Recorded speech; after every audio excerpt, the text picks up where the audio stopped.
All right, welcome to the December 7th edition of the Sunbury Services Committee meeting. Can I get a roll call, please? Mr. Grumney, Here. Mayor St. John, Here. Mr. Capel, Here. Mr. Neff, Here. all present, we have quorum. And then I need a motion to approve minutes from the November 2nd meeting. Motion. Motion. And a second by Mary Neff. Roll call. Mayor St. John, Yes. Mr. Neff, Yes. Mr. Capel, Abstain. Mr. Grumney, Yes. All right. I don't see any visitors on the schedule, but I know that our first issue of unfinished business was energy consulting and management services by Scioto Energy. Yeah, so if I could I'll introduce in just a minute. Fritz Drake, talk to you a little bit about Scioto Energy. But just as a reminder, at the last meeting, we talked about where the city is with respect to its natural gas and electric aggregation services. Our previous consultant, we're no longer engaged with. Staff conducted interviews with 3 potential providers. It's our recommendation to proceed with a relationship with Scioto Energy. They have relationships with other municipalities and other organizations in Delaware County. I'll let Fritz talk a little bit about that. They also do offer the best pricing in terms of cost to the citizens. If we do go with an aggregation program, they have the lowest cost sort of add-on cost associated with their services, and it's a pretty significant reduction below that of the other parties that we talked to. I will say that I did agree that the other providers could certainly do the job, but Scioto Energy, I think, has a bigger presence in this market. Like I said, they have the best cost model. And so we think that for those reasons, Scioto Energy would be the direction to go. So with that, like I said, I wanted to ask Fritz if he could just come up, talk a little bit about Scioto Energy. We're not asking for action this evening, but unless if you're comfortable with the staff recommendation, we'll have an action item at the next council meeting. So with that, yeah, just talking to the mic, it'll work. Thank you, Daryl, for having me up here. Mayor St. John and Manager Pyle and Daryl. My name's Fritz Drake. I'm here on behalf of Scioto Energy. I'm a business development rep for the organization. We are Ohio's largest energy brokerage and consulting firm. The company was formed in 2009 when electric aggregation was approved by the state legislature. And the 2 principals in the company are Greg Beckert and Suzanne Buckley. They have vast experience in the energy business, largely on the wholesale side before they formed Scioto Energy. Just a little brief background. Greg worked for Enron. And by the way, he was in Houston the day that the world ended for Enron. And also he worked for a big supplier based in Baltimore named Constellation Energy. And Suzanne started out, she was by education an engineer from Ohio University. And then she went to work for AEP on their trading desk. She was one of the first people on their trading desk. And then she went to work for Integris. And so naturally, Greg and Suzanne had crossed paths for many years prior to forming Scioto Energy. And so they're really a very great complement to each other. They're great people to work for. They have vast experience. And the one thing we pride ourselves on is we tell the truth. We're transparent. And we let the chips fall where they may. And that's served us very well. And I think I could say that about Sunbury. I've been kind of wanting to get in here since about 2015. And I had a relationship with Mayor Hatfield and Alan Rothermel and Mayor St. John. Have met with them once or twice. I met with the mayor once or twice. And so when Daryl reached out to me in October, it was one of those where I said, man, I gave it my best shot, but it just hasn't happened. And he reached out to me and said, we'd like to talk to you. So I want to thank him and I want to thank everyone else here for that opportunity. Would like to say we're working In the aggregation front, we work with the city of Marion with their program, the city of Grove City, a township over in Montgomery County near Dayton called Washington Township. We're also speaking with Upper Arlington. They originally had electric aggregation. They suspended the program, and we had nothing to do with that. They suspended the program in 2015 because of market volatility. The city manager, unfortunately, who was the kind of the driving force behind it, he unfortunately passed away. And it's just kind of laid in the weeds for now. And but we've kind of, I know the city law director because he used to be the city law director in Delaware when they hired us in 2014. So I just reached out to him about a month ago and said, hey, the market's going to be really to your favor in June of 23. Are you guys at all interested in restarting this? And he said, your timing couldn't be better because I got a council member badgering me about it. So we're talking to them, and to a lesser degree, the city of Springfield. So with that, I'll just leave it at that. We also have a strong footprint in Delaware County. Since 2014, we have been the energy advisor for the city of Delaware, Delaware County, and Ohio Wesleyan University. So we know the area, we know who we think are the players, and we're very grateful for the opportunity we've been given. So I can, if you give me 1 second just to look at the notes, and I apologize for leaving my glasses in the car. The one thing I would say, the most pressing matter in front of the city of Sunbury, correct? City of Sunbury is that you need to get your certificate, your aggregation certificate renewed with the PUCO, and your certificate expires on January 17th.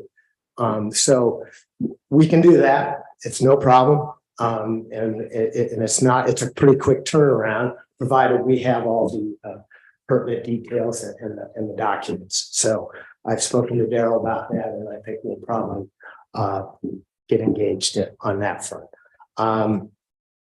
Also, our rate, you probably want to know what we charge. And so we will charge 0.00025. So that's a quarter of a penny, a quarter of a cent. Okay. So let's just do it this way. Excuse me, a quarter of a mil. Let's say, for instance, you're buying electricity and it costs 5 cents per kilowatt hour. Okay. And the fee, I know some brokers who would charge a fee of what's called 2 mils. So that 5 cents becomes 5.2 cents that you're paying. Paying 5 cents for the power, 2 cents for the broker fee. So ours is 5.0025. So we're 5.25 of a cent, I guess is what I would say. So that's very competitive. It's very reasonable. We're not out to take advantage of anyone. We just want to, do the right thing, and I think that's served us well. Other than that, Daryl told me to keep it kind of brief. If you have any questions, I'll certainly be here to talk about it. I was going to say, and the other pricing that we got was not quite what he's described. It was 4 times higher than the price that they're proposing. 2 other things. One is we did talk to Fritz and Greg about the importance of being a partner with the city of Sunbury. We're not interested in somebody who comes here at the last minute.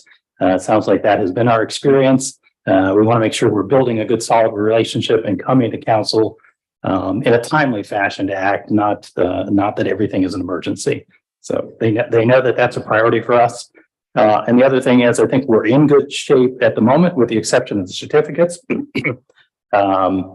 I think our next opportunity to maybe look at energy or electric aggregation is the beginning of next year, and there'll be an auction. So there's no imminent action that needs to happen on that front. I think we're well positioned. Just getting a consultant in place now would be important. So let me just, I should have brought this up. the current price that AEP is offering to a homeowner that just gets their power from AEP, not from a third party supplier, is 7.2 cents per kilowatt hour. Next June, that price is going to go up to 13 cents. Okay, so that's why it's really a good time for aggregation, because we can probably bring a deal to the city for its residents. It'll be about 30 to 35% less than that 13 cents rate. Okay, so the AP, and that's determined through an auction process. Okay, and so AEP is currently at 7.2. That'll be that way until next June. And so the residents are better with AEP right now because a third party deal would be around 9 or 10 cents. But look at it this way, that this is a roller coaster. Okay, and the third party supplier is at the top of the hill right now because their price is more than the utility price. But now they're going to start going down the hill, and at the same time, the utility is starting to climb the hill. So next June, they'll be at the top of the hill, where it's going to be 13 cents. So that's the time to act. And probably it's best, and time is, again, it's not, we don't have to scramble at all. But if we could have something, if you guys, if the council and the city determines the best thing to do is go forward, it's best to have all that in place by March. Just that way it's done. It'll start in June. And any deal we get, if a homeowner catches you at the grocery store or church and wants to, raise a little cane, any deal we get will have a no fee for an early termination. So if a homeowner, if the market at 13 cents then goes down and it's lower than the aggregation price, that homeowner can get out of that deal, get out of the aggregation deal with no fee. We require that in any supplier who bids. It's the only way you can do it. So. Great. Well, Other than that, I have really nothing else to add. Daryl said 10 minutes. I hope I didn't. and I took some of your time. Sorry about that. So. Yeah, that's it. Unless you've got questions, like I said, we'll be back with an action on the council agenda to enter into a consulting agreement at the next meeting. I do have a couple questions, and some of this might be education, so I apologize. Sure. But why, just out of curiosity, why would a company like AEP want to aggregate? Why wouldn't they just want to sell directly to the consumer at 13 cents rather than bidding their services cheaper to Well, a third? it wouldn't be the utility. Okay. Okay, it would be AEP Energy, Okay. But which is, yes, they say, a non-affiliated subsidiary of AEP. Yeah. Yeah. But it's like coal-fired power plants, and however they create the energy is kind of a separate entity. Yes. That's the, And First Energy, right. utility, they have Energy Harbor, which is, Nuclear, natural gas, coal, solar. But if you're saying, but if you're saying they can sell for 13 cents to the homeowner directly right now versus, excuse me, did you say 13 cents for? it begins in June. Right. Around 7 cents. It's currently Okay, you're right. Okay, so why wouldn't they just want to sell it directly to the consumer for the 13 cents rather than bidding? And maybe I'm just totally confused, but bidding it lower as an aggregate and getting less. But the utility is not an aggregate. Right, but I think the thought here is that it because the state law allows it, right? I mean, Yes, AEP on their own the would not do that. legislature. Right. They would probably want to charge you the higher. Gotcha. But the Okay. legislature has enabled this program to go into effect, and that's why you have brokers in place to kind of help Gotcha. get a Okay. better price. Yes. Okay. And then I think how long does a rate lock last? Is it a year? Well, they usually do it in a 1-year deal. They have a 1-year offer, a 2-year offer, a 3-year offer. Okay. And so we would ask for all three. Okay. But the way the market is looking, the further you go out, the cheaper the price gets. Right. Okay. That makes sense. Right now, we'd probably only be comfortable in recommending a 2-year offer, possibly a 3, but definitely not Okay. Because if you, I just think the way that the market, the forward curves of the market, and it's a backward dated market, which means the further you go out, the cheaper the price is. Okay. I can maybe explain that. I love analogy. So my analogy is it's like this. Right now, think of every person in the city of Sunbury that's using energy. We're all using all different types of energy suppliers. Some people don't choose an energy supplier and they're AEP by default, which is typically not the best deal. Or you can go out and shop different terms, like Right. with 1 year, 2 year, hey, sign up and get a free Nest. But if you cancel, it's $99. So we're being divided and conquered at the same time. And what we're doing now is we're aggregating all of our resources together to get the best rate. So we're saying, everybody in Sunbury, let's go in a pot and we're going to go and shop the best rate. And then Fritz goes out, shops it at auction. And suppliers typically like when they have centralized markets like this because it reduces their risk as well. Yeah. And we get a better deal. Yeah. Economies of scale. Exactly. And then my last question, I apologize for. Oh, you're fine. So I know you're considerably less as far as the service fee. Yeah. Do you do some, as an organization, do you still do something different to reduce that price? Or is it just, you just make less profit? As far as being able to offer considerably less than what the competitor does? I would say less profit and we're more honest. Okay. Yeah, one thing Damon and I probably have a little bit of an advantage over Murray and John is you guys haven't seen this year. There's been some very difficult discussions. I mean, painfully difficult discussions with our prior energy consultant to the point where we fell out of compliance. I mean, our supplier went bankrupt. It was just bad. Yeah. And I met Fritz probably 3 years. I hadn't seen Fritz since 2019. Yes. Met Greg, Fritz, Tommy, me. That's why when I saw him first standing back there, I didn't even know he was going to be here. And I gave him a hug because you're the only energy consultant I've ever met that speak like humans and explain things in layman's terms, which is what we need. I'll tell you, I'm too old to be like BS. And the partner thing that Daryl hit on, I mean, that is a requirement. Yeah. Going forward here, and Fritz and Greg, I mean, they'll come up, they'll go to lunch, they'll attend our festivals. I mean, You that's know, the folks there. Yeah. we're not one of those companies that do a deal and then go away until 6 months before you need to do the next deal. Right. Daryl will probably get tired of me, but just checking it. Is everything okay? That's, anyone can do the deal. Mhm. It's the service. Yeah. Yeah. And, I'm lucky. I used to work for one of the state's largest engineering firms for about 12 years. And so I developed relationships. Those same relationships are the ones that we're working with at Scioto Energy, Delaware, Marion, Upper Sandusky, Chillicothe, City of Columbus, on and on. And so I may not be the smartest guy in the world, but I'm persistent. Thanks for your time. I appreciate it. Thank you. Anyone else? I just want a quick reminder. So everybody is enrolled in the aggregation program initially and has to Yeah, there's an opt-out. voluntarily opt out of it. Yes. So Not that. Yep. Yeah. we'll definitely get questions from residents Yeah, about that. it's the only way an aggregation program can work. You'll get the letter in the mail that says, if you want out of this, you gotta send this back. Most people just, if you said you want to enroll it, if you want to enroll in it, you have to send it in.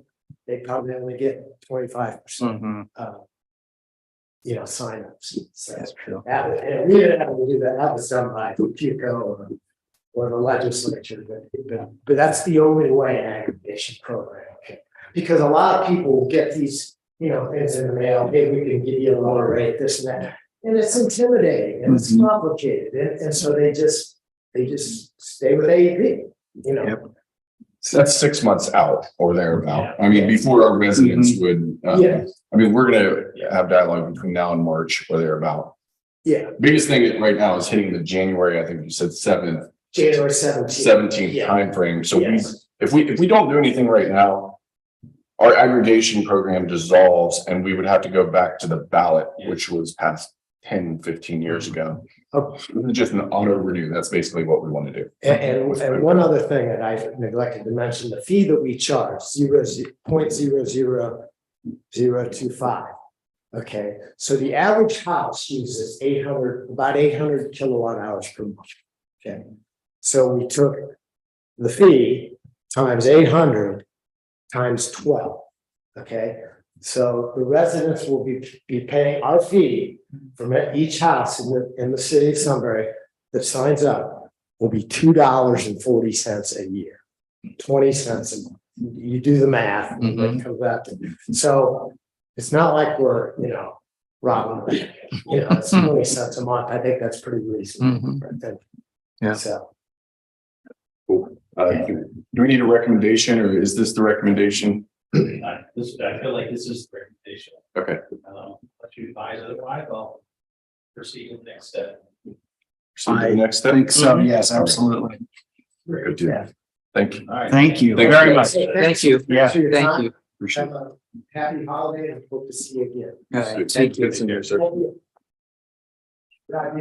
Yes, you. Have a good night. You too. All right, and on to new business. We've got the Walnut Street embankment stabilization. And I'll admit, I don't know a whole lot about this, so I'm looking forward to some education. Wes. All right. Pull up that PowerPoint. It is in your packet. Mhm. It's in your packet as well. So I'll go ahead and get started while they're pulling that up. So this was a project that started a little while ago. We had Through the pandemic. right, it was a few years ago. The county engineer had done some estimating on, so this is Walnut Street, if you know that section that's closed where the bank's eroding right there, if you've been down that section. The old hockey rink and Fun in the Jungle. Right there's a section that's closed off and it has some issues with that bank stabilization. So the county engineer had done some estimating and proposed a couple methods there to fix that bank. I think just because the roadway is within the city of Sunbury and the corp lines are right on the edge of that, essentially. They just didn't pursue it. So I think Mr. Parkinson at that time took the project. We started talking to funding agencies. FEMA has a grant program that is going to assist with this. We did make, I'll just say, the first cut as far as that grant program, and we are answering questions right now. The FEMA dollars are managed by the Emergency Management Association of Ohio, so we're dealing with a gentleman there to answer questions and then move forward. So that's a little bit of the background on it. So the particular project, if you go to page 4 of that. Well, if you just go down to the next page, you can see where that location is, but I think everybody knows where that is. So here's a good picture of what that problem is. So it's pretty visible there that we have a bank issue there along Big Walnut Creek. That graph on the left is the USGS gauging station on Big Walnut at State Route 37. Just a side note, if you're ever interested, that's a live website. If you ever want to see levels or rain gauge and the level of Big Walnut, it's a interesting, data point. So that indicates, during this was a rain event, February 18th, 2022, if you remember that we had. So the level reached 10.86 feet in Big Walnut Creek. So think about normal level in Big Walnut Creek being about a foot at that gauging station. So you're talking about a 10-foot water rise in Big Walnut Creek. So you can imagine what that does to the banks and erosion and so on. So that's the genesis of the problem, is that fluctuating water level in Big Walnut Creek as much as it does. Next slide, please. Would be the concern. This is just kind of a straight on shot of the bank showing where the issues are. And then again, another side shot there along the street.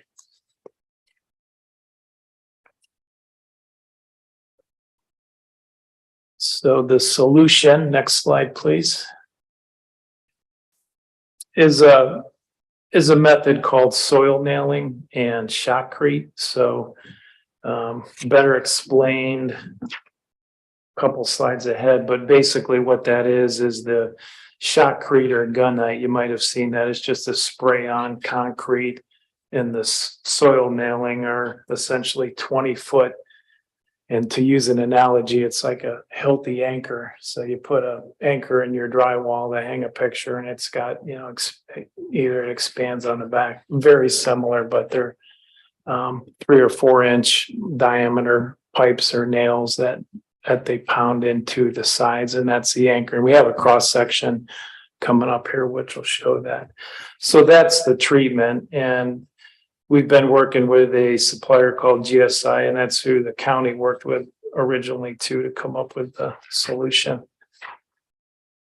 So that next slide just shows another visual there of this would be looking, Big Walnut Creek's at the top of the page, the roadways right there. So that highlighted area or pink area is where we're just going to have a minor adjustment on the road alignment. So just because of the way that bank is and the way the shotcrete wall is going to sit, there's going to be a slight realignment of that roadway, still within the current right of way. So we don't have to acquire right of way or anything. And that just shows a plan view limit of the shotcrete wall, about 80 feet. And then we'd replace the pavement as well and put new guardrail up. Next slide, please. So this shows the treatment. That shotcrete wall actually starts up about midway on the bank and then goes up, but it's anchored by these 20-foot on the left side there. Those lines angled down at about a 30-degree angle or so are the soil nails. So they go in about 20 feet to the bank, and it's installed with just a backhoe arm and a new pneumatic hammer, and they pound those in, and it's got a expandable end of there that expands at the end of the soil nail, and that's what creates the anchor. And then the head of the nail sticking out is with a rebar cage on it, and reinforcement is what'll anchor the gunite wall onto it. So you basically build a rebar metal cage with the nails, and then you spray the gunite on that, and it all adheres nicely. So that's the theoretical plan. That's the engineer. So what's the theoretical life of the fix then? The life of this fix, it's a long-term fix. With gunite, you might have some spalling because it's a sprayed on concrete, and the thickness will be decided in the final design, but it's probably going to be at least a foot thick. There could be a little bit of maintenance on that if you do have some spalling on it, some touch up, but it's going to be 20, 30 plus year type improvement. It's not a super heavily traveled road either, right? So that's really cool. Next page talks about the funding. So basically a $500,000 project. I did inquire with the local match with the FEMA, and I think it's 25% is your local match. So again, we're in that round 2 with FEMA and answering specific questions, quite a few questions. So we don't officially have the grant in hand, but we are well on our way. So just trying to get through this next step. And that is a snapshot. The next page just kind of wraps up the steps. We're going to finalize the application, secure the funding. Then you would move into construction with tree clearing, clean the slope, construct a wall, rebuild the road, install guardrail, and reopen the road. So the roadway section of this will be separate. So that'll have to be rolled into, from what Dan explained to me, and I do need to check that. So that could be a separate component. Shouldn't be very much. I mean, grand scheme, it shouldn't be very much. Right. That's not gonna be, we can include that in a road program, but so we're into this about, 75%, just getting the initial cost, the FEMA funding, but we just wanted to let service committee know what's going on, what the project is, and a little bit of background. So you don't need anything from us tonight? Just No, just a informational session. Stay tuned. We'll report back when we get all the questions answered from FEMA. Are there places locally that this has been used so we can see them? Excuse, I couldn't. The shotcrete, is there any places where this has been used around Right, there? like Home Road and 315. That's kind of what I was thinking, was that Maybe it's not Home Road, but the one over in like Liberty Township where they've got the huge embankment. It looks like they look like they've done the same thing, like drilled in, put some sort of stucco / concrete. It's very commonly used. If you go to the bottom of the Alum Creek Dam, you'll see gunite spread there. It's commonly used on bridge abutments for repair. I spent a summer in college watching it for ODOT when I was an intern. So The same technology is used in coal mines. I mean, I've seen it. Roof bolts use the same technology. They drill up, out, they create like a mesh. And then I'll say like paper mache concrete on top of this mesh. So it's got a rebar finish and then you spray concrete. I mean, it's the same concept. same concept. It's not, a pumper truck with, if you go over to Rolling Hills or Price Ponds now, you see all the pumper trucks filling the basement walls if they're cast in place. That's the concrete's liquefied with the super plasticizer and it's pumped. And this is just a little bit of a lighter mix and it's sprayed on. So it's concrete, but it's just applied with a spraying unit. So it's essentially a pumper truck that has a spray nozzle on it. that's what I was thinking, was that 315, Yeah. like intersection of that big. It looks like Yes. designer Yeah, rocks that- almost, that- but it's yeah. not a rock. Right. That's a good example. Yes. And just can I recap high level where this came from? I want to give Dave Parkinson a lot of credit. During the pandemic, there were all these crazy grant programs coming out, and this one kind of slid in. And he's like, Absolutely. "Hey, there's a FEMA grant for 75%. Let's look for projects." This is something we probably wouldn't have taken on by ourselves. I can't imagine, and I'm just very thankful for him having the foresight. We also have made it past at least 1 or 2 rounds of like approvals to get to this point, and that not everybody was selected. So this is a pretty big deal. Yes, yeah. Thank you to Dave. He had his eyes open and caught this one and yes, very good. All right. Next agenda item is thoroughfare and traffic control planning. I saw that we were starting to do some speed studies, right, on Sunbury Meadows. Yes, sir, we are. So that's a little bit different from the project that I was gonna update you on, but we are, just a quick note on there, Mr. Wade is, Officer Wade has been doing collecting data there both ways. So we have the signs not turned on right now, just to see what that looks like. So stay tuned. He sent me some yesterday. So I do have some data points there, but we'll report back here shortly on that.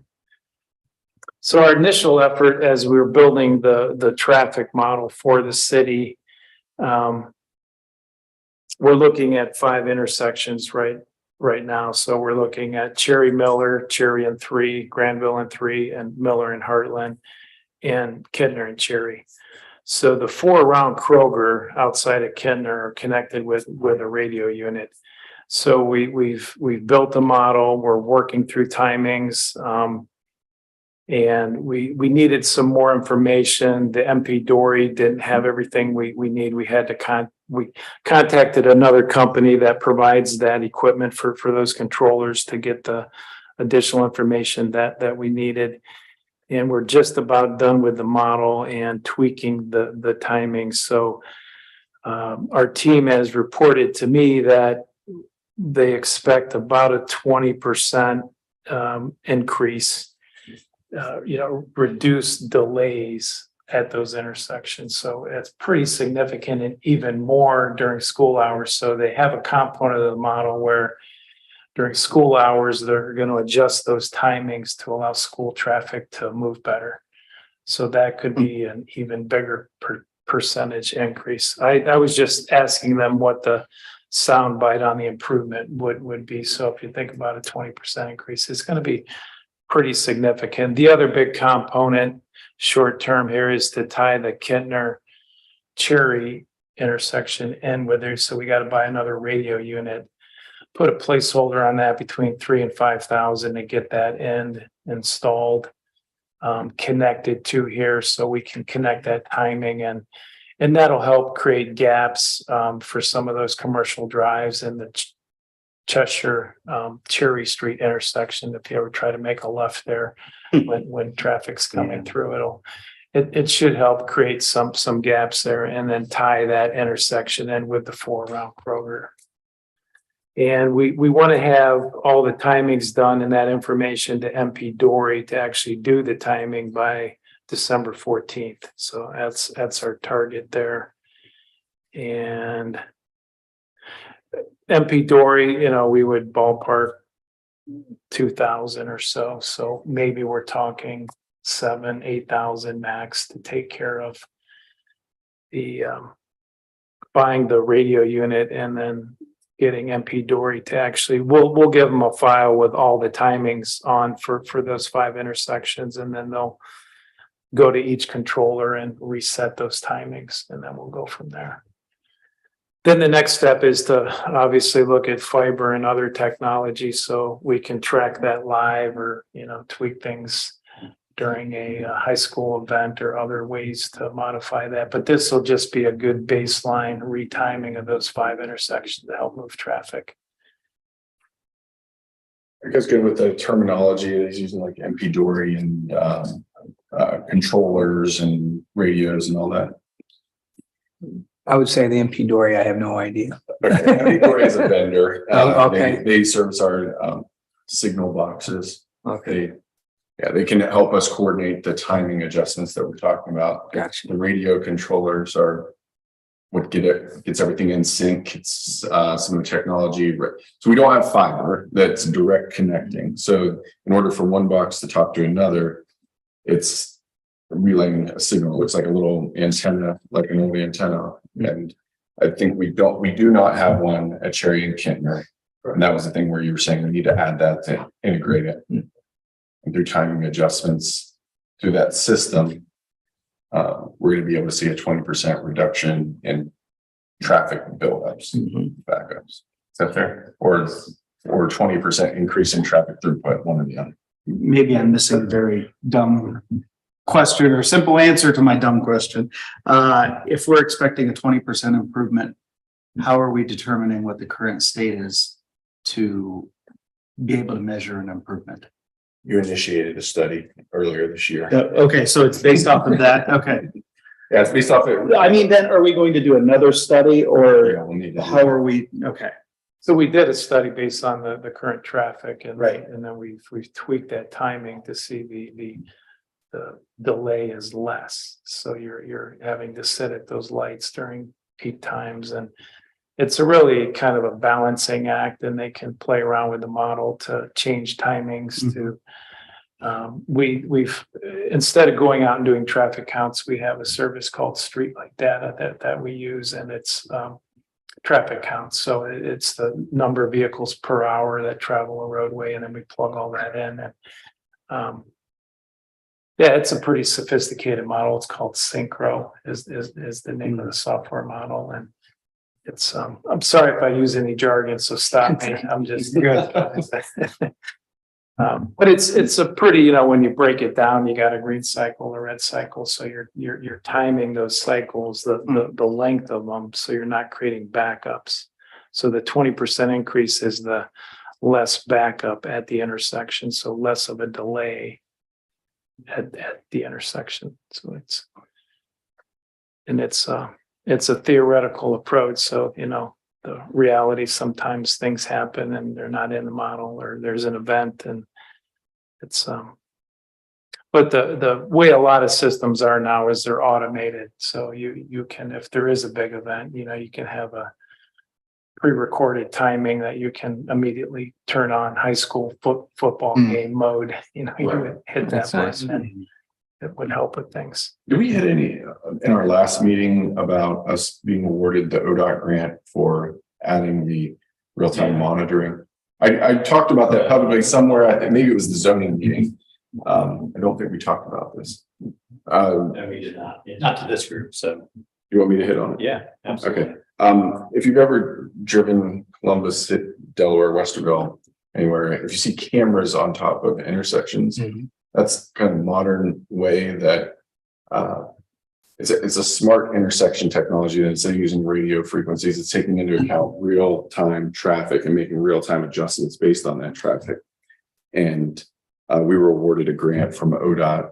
Thank goodness. I mean, we've applied for it and ODOT applied on our behalf for it and got it granted to us within, a month. It was pretty amazing. We asked for it and they granted it. So Nice.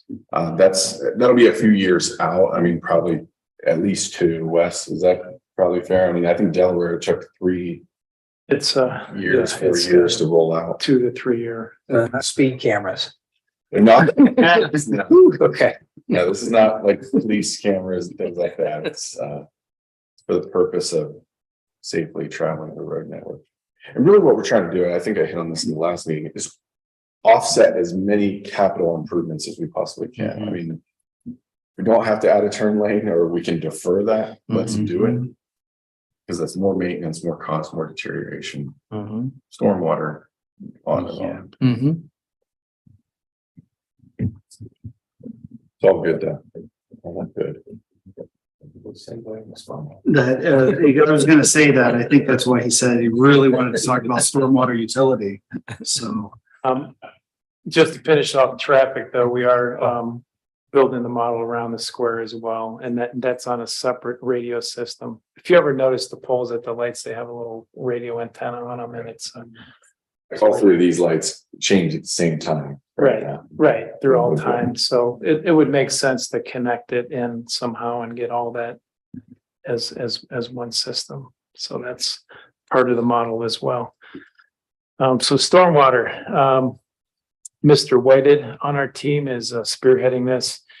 He is, I believe there's a date scheduled. He's going to just do a first cut meeting with Steve and Daryl and Brad just to discuss in general about some of the approach and Yeah, that's in the packet along with that. so on. So in your packet, there was just an internal kickoff meeting.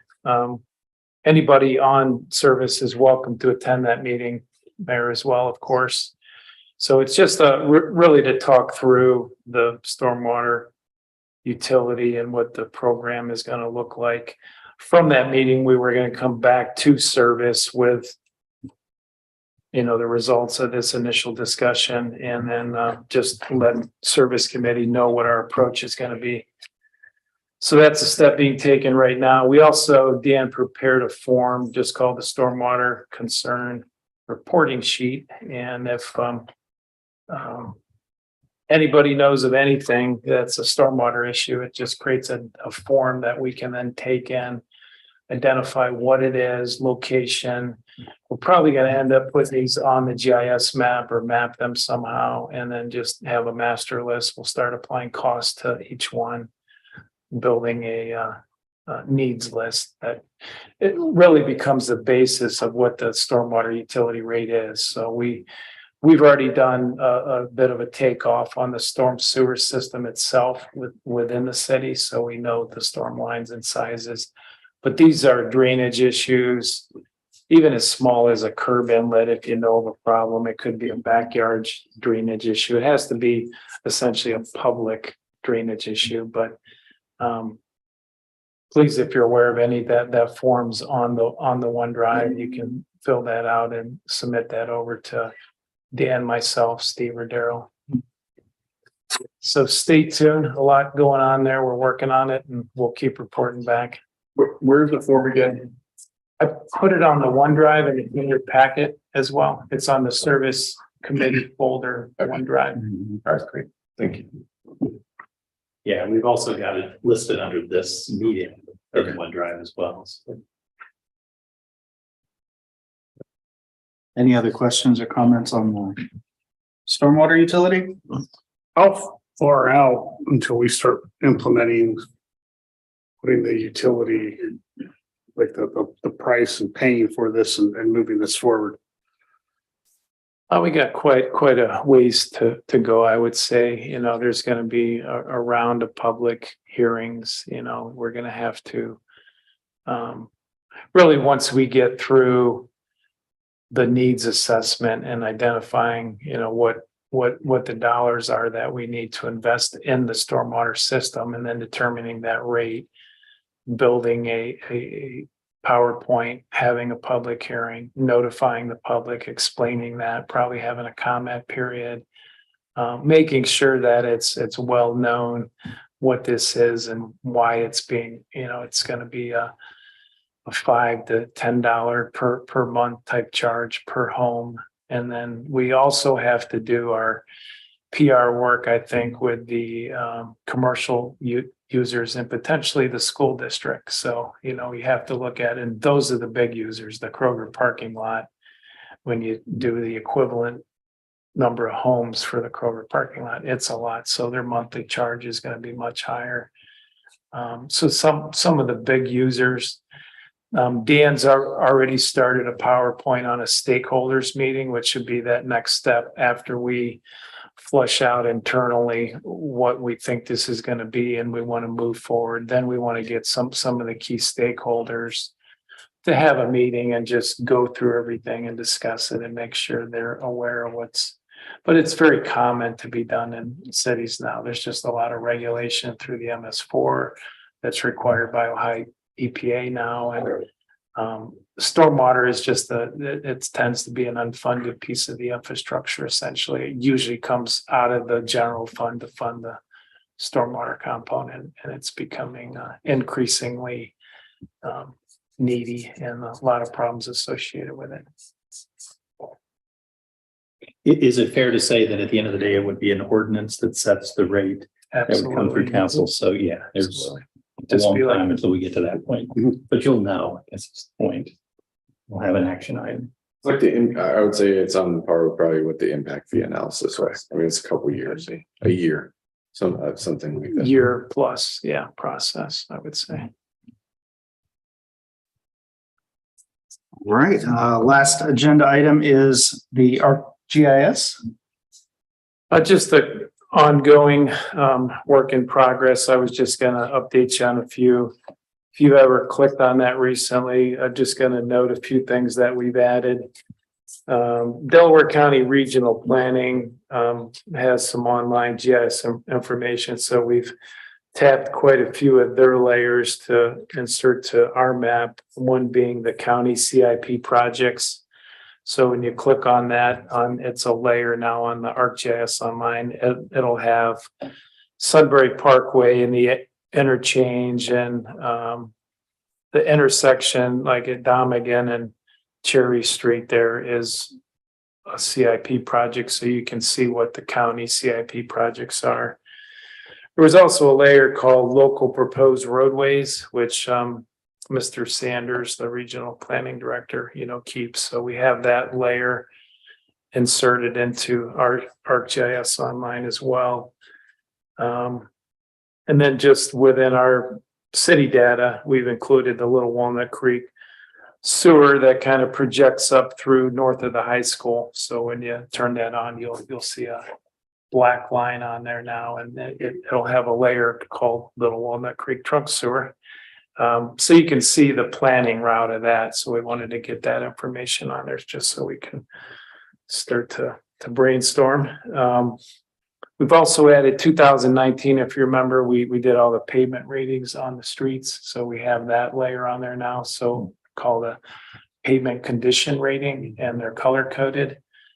We don't have the index on what the color means, but it's shown, and that's actually in the study. So we'll have to figure out a way in the index to illustrate what that color is. But if anybody thinks of any kind of data or layer that they're interested in, whether I know it's passed now, but things like leaf pickup or any other, we could put the, any kind of council ward or, I don't know, there can be any kind of data you want on there.